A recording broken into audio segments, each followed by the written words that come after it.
ओम शांति। आज 10 दिसंबर 2024 की साकार मुरली। आज बाबा ने कहा, मीठे बच्चे, तुम्हारे ये रिकॉर्ड संजीवनी बूटी है। इन्हें बजाने से मुरझाइश निकल जाएंगी। प्रश्न, अवस्था बिगड़ने का कारण क्या है? किस युक्ति से अवस्था बहुत अच्छी रह सकती है? उत्तर, पहला, ज्ञान की डांस नहीं करते, झरमुई झगमुई में अपना समय गवा देते हैं, इसलिए अवस्था बिगड़ जाती है। दूसरा, दूसरों को दुख देते हैं तो भी उसका असर अवस्था पर आता है। अवस्था अच्छी तब रहेगी जब मीठा होकर चलेंगे, याद पर पूरा अटेंशन होगा। रात को सोने के पहले कम से कम आधा घंटा याद में बैठो, फिर सवेरे उठकर याद करो, तो अवस्था अच्छी रहेगी। गीत है, कौन आया मेरे मन के द्वारे। ओम शांति। यह रिकॉर्ड भी बाबा ने बनवाए हैं बच्चों के लिए।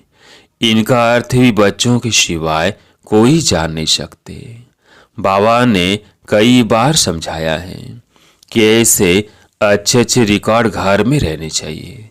फिर कोई मुरझाइश आती है तो रिकॉर्ड बजाने से बुद्धि में झट अर्थ आएगा, तो मुरझाइश निकल जाएगी। यह रिकॉर्ड भी संजीवनी बूटी है।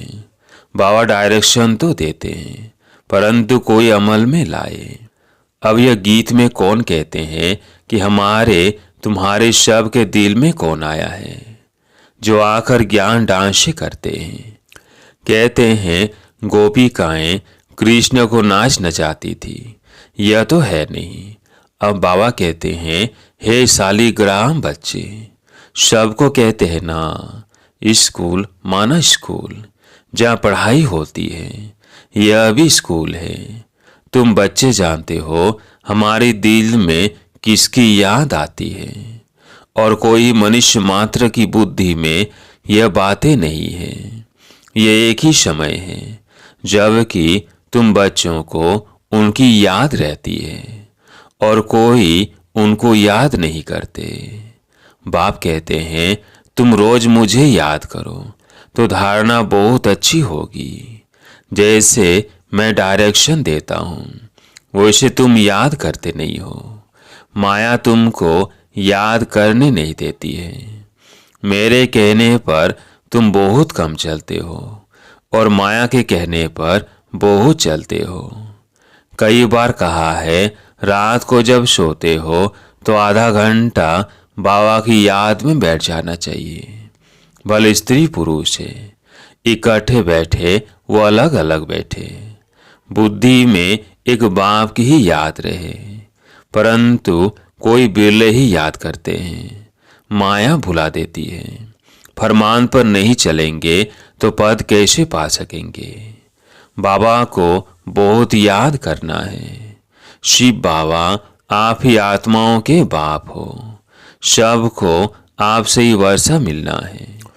जो पुरुषार्थ नहीं करते उनको ही वर्षा मिलेगा। ब्रह्मांड के मालिक तो सब बनेंगे, सब आत्माएं निर्वाण धाम में आएंगी।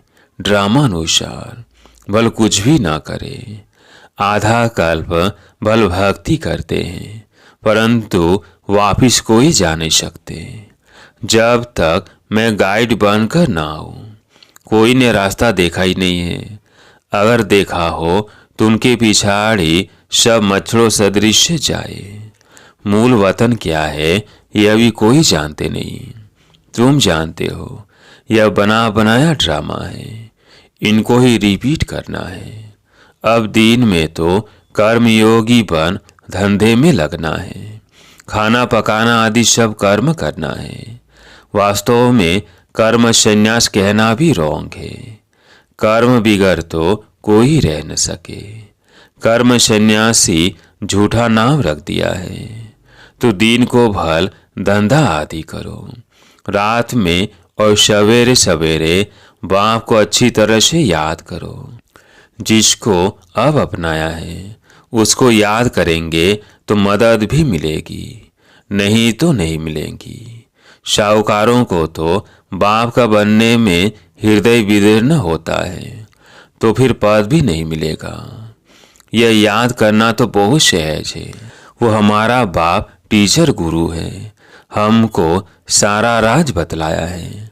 यह वर्ल्ड की हिस्ट्री ज्योग्राफी कैसे रिपीट होती है, बाप को याद करना है और फिर सौदर्शन चक्र फिराना है। सबको वापिस ले जाने वाला तो बाप ही है। ऐसे से ख्यालात में रहना चाहिए।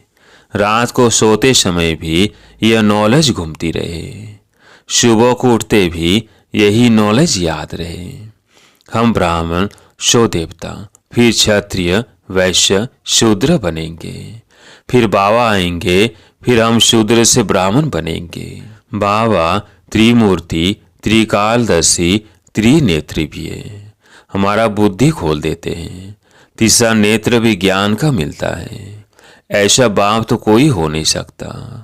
बाप रचना रचते हैं तो माला भी हो गई। जगत अम्बा को निमित्त बनाते हैं। बाप इस तन में आकर ब्रह्मा रूप से खेलते कूदते भी हैं, घूमने भी जाते हैं। हम बाबा को याद तो करते हैं ना। तुम जानते हो इनके रथ में आते हैं। तुम कहेंगे बाप दादा हमारे साथ खेलते हैं। खेल में भी बाबा पुरुषार्थ करता है याद करने का। बाबा कहते हैं मैं इनके द्वारा खेल रहा हूँ। चैतन्य तो है ना, तो ऐसे ख्याल रखना चाहिए। ऐसे बाप के ऊपर बलि भी चढ़ना है। भक्ति मार्ग में तुम गाते आए हो, वारी जाऊं। अब बाप कहते हैं हमको ये एक जन्म अपना वारिस बनाओ, तो हम 21 जन्मों के लिए राज्य भाग्य देंगे। अब यह फरमान देवे तो उस डायरेक्शन पर चलना है। वो अभी जैसा देखेंगे ऐसा डायरेक्शन देंगे। डायरेक्शन पर चलने से ममत्व मिट जाएगा, परंतु डरते हैं। बाबा कहते हैं तुम बलि नहीं चढ़ते हो तो हम वर्षा कैसे देंगे। तुम्हारे पैसे कोई ले थोड़ी जाते हैं। कहेंगे अच्छा तुम्हारे पैसे हैं, लिटरेचर में लगा दो, ट्रस्टी है ना। बाबा राय देते रहेंगे। बाबा का सब कुछ बच्चों के लिए है, बच्चों से कुछ लेते नहीं हैं, युक्ति से समझा देते हैं। सिर्फ ममत्व मिट जाए। मोह भी बड़ा खड़ा है, बंदर का मिसाल। बाबा कहते हैं तुम बंदर मिसाल उनके पिछाड़ी मुंह क्यों रखते हो। फिर घर घर में मंदिर कैसे बनेंगे। हम तुमको बंदर पने से छुड़ाए मंदिर लायक बनाते हैं। तुम इस कीचड़ पट्टी में ममत्व क्यों रखते हो। बाबा शिव मत देंगे, कैसे संभालो, तो ये बुद्धि में नहीं बैठता। ये सारा बुद्धि का काम है। बाबा राय देते हैं अमृत बेले भी कैसे बाबा से बातें करो। बाबा आप बेहद के बाप टीचर हो, आप ही बेहद के वर्ल्ड की हिस्ट्री ज्योग्राफी बता सकते हो। लक्ष्मी नारायण के 84 जन्मों की कहानी दुनिया में कोई नहीं जानते। जगत अम्बा को माता माता भी कहते हैं। वो कौन है, सतयुग में तो हो नहीं सकती। वहाँ के महारानी महाराजा तो लक्ष्मी नारायण है। उनको अपना बच्चा है जो तख्त पर बैठेंगे। हम कैसे उनके बच्चे बनेंगे जो तख्त पर बैठेंगे। अभी हम जानते हैं यह जगदम्बा ब्राह्मणी है, ब्रह्मा की बेटी सरस्वती। मनुष्य थोड़ी रात जानते हैं। रात को बाबा की याद में बैठने का नियम रखो तो बहुत अच्छा है। नियम बनाएंगे तो तुमको खुशी का पारा चढ़ा रहेगा, फिर और कोई कष्ट नहीं होंगे। कहेंगे एक बाप के बच्चे हम भाई बहन हैं। फिर गंदी दृष्टि रखना क्रिमिनल असॉल्ट हो जाएगी। नशा भी शतो रजो तमोगुणी होता है ना। तमोगुणी नशा चढ़ा तो मर पड़ेंगे। यह तो नियम बना लो। थोड़ा भी समय बाबा को याद कर बाबा की सर्विस पर जाओ, फिर माया के तूफान नहीं आएंगे। वो नशा दिन भर चलेगा, और अवस्था भी बड़ी रिफाइन हो जाएगी। योग में भी लाइन क्लियर हो जाएगी। ऐसे से रिकॉर्ड भी बहुत अच्छे हैं। रिकॉर्ड सुनते रहेंगे तो नाचना शुरू कर देंगे, रिफ्रेश हो जाएंगे।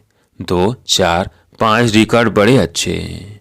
गरीब भी बाबा की इस सर्विस में लग जाए तो उनको महल मिल सकते हैं। शिव बाबा के भंडारे से सब कुछ मिल सकता है। सर्विस शुल्क को बाबा क्यों नहीं देंगे? शिव बाबा का भंडारा भरपूर ही है। गीत यह है ज्ञान डांस। बाप आकर ज्ञान डांस कराते हैं गोप गोपियों को। कहाँ भी बैठे हो बाबा को याद करते रहो तो अवस्था बहुत अच्छी रहेगी। जैसे बाबा ज्ञान और योग के नशे में रहते हैं, तुम बच्चों को भी सिखलाते हैं तो खुशी का नशा रहेगा। नहीं तो झरमुई झगमुई में रहने से फिर अवस्था ही बिगड़ जाती है। सुबह को उठना तो बहुत अच्छा है। बाबा को याद में बैठ बाबा से मीठी मीठी बातें करनी चाहिए। भाषण करने वालों को तो विचार सागर मंथन करना पड़े। आज इन पॉइंट्स पर समझाए। ऐसे समझाएंगे। बाबा को बहुत बच्चे कहते हैं हम नौकरी छोड़े, परंतु बाबा कहते हैं पहले सर्विस का सबूत तो दो। बाबा ने याद की युक्ति बहुत अच्छी बताई है, परंतु कोटों में कोई निकलेंगे जिनको ये आदत पड़ेगी। कोई को मुश्किल याद रहती है। तुम कुमारियों का नाम तो मशहूर है। कुमारी को सब पांव पड़ते हैं। तुम 21 जन्मों के लिए भारत को स्वराज्य दिलाते हो। तुम्हारा यादगार मंदिर भी है। ब्रह्मा कुमार कुमारियों का नाम भी मशहूर हो गया है ना। कुमारी वो जो 21 स्कूल का उद्धार करे, तो उनका अर्थ भी समझना पड़े। तुम बच्चे जानते हो यह 5000 वर्ष का रील है। जो कुछ पास हुआ है वो ड्रामा, भूल हुई ड्रामा। फिर आगे के लिए अपना रजिस्टर ठीक कर देना चाहिए। फिर रजिस्टर खराब नहीं होना चाहिए। बहुत बड़ी मेहनत है, तब इतना उच्चपद मिलेगा। बाबा का बन गया तो फिर बाबा वर्षा भी देंगे। सौतेले को थोड़ी वर्षा देंगे। मदद देना तो फर्ज है। सेंसिबल जो है वो हर बात में मदद करते हैं। बाप देखो कितनी मदद करते हैं। हिम्मत मर्दा मदद खुदा। माया पर जीत पाने में भी ताकत चाहिए। एक रूहानी बाप को याद करना है और संग तोड़ एक संग जोड़ना है। बाबा है ज्ञान का सागर। वो कहते हैं मैं इनमें प्रवेश करता हूँ, बोलता हूँ, और तो कोई ऐसे कह ना सके कि मैं बाप टीचर गुरु हूँ। ब्रह्मा विष्णु शंकर को रचने वाला हूँ। इन बातों को अभी तुम बच्चे ही समझ सकते हो। अच्छा, मीठे मीठे सिकिलदे बच्चों प्रति माता पिता बाप दादा का याद प्यार और गुड मॉर्निंग। रूहानी बाप की रूहानी बच्चों को नमस्ते। हम रूहानी बच्चों की रूहानी बाप दादा को याद प्यार गुड मॉर्निंग नमस्ते नमस्ते। धारणा के लिए मुख्य सार। पहला पॉइंट, पुरानी कीचड़ पट्टी में ममत्व नहीं रखना है। बाप के डायरेक्शन पर चलकर अपना ममत्व मिटाना है। ट्रस्टी बनकर रहना है। दूसरा पॉइंट, इस अंतिम जन्म में भगवान को अपना वारिस बनाकर उन पर बलि चढ़ना है। तब 21 जन्मों का राज्य भाग्य मिलेगा। बाप को याद कर सर्विस करनी है। नशे में रहना है। रजिस्टर कभी खराब ना हो, यह ध्यान देना है। आज प्यारे मीठे बाबा का वरदान। प्रत्यक्ष फल द्वारा अत्यंत सुख की अनुभूति करने वाले निस्वार्थ सेवाधारी भव। प्रत्यक्ष फल द्वारा अत्यंत सुख की अनुभूति करने वाले निस्वार्थ सेवाधारी भव। सतयुग में संगम के कर्म का फल मिलेगा, लेकिन यहाँ बाप का बनने से प्रत्यक्ष फल वर्षे के रूप में मिलता है। सेवा की और सेवा करने के साथ साथ खुशी मिली। सेवा की और सेवा करने के साथ साथ खुशी मिली जो याद में रहकर निस्वार्थ भाव सेवा करते हैं, उन्हें सेवा का प्रत्यक्ष फल अवश्य मिलता है। प्रत्यक्ष फल ही ताजा फल है जो एवर हेल्दी बना देता है। योग युक्त यथार्थ सेवा का फल है खुशी, अतिंद्य सुख और डबल लाइट की अनुभूति। आज का स्लोगन, विशेष आत्मा वो है जो अपनी चलन द्वारा रूहानी रॉयल्टी की झलक और फला का अनुभव कराए। विशेष आत्मा वो है जो अपनी चलन द्वारा रूहानी रॉयल्टी की झलक और फला का अनुभव कराए। अच्छा, ओम शांति।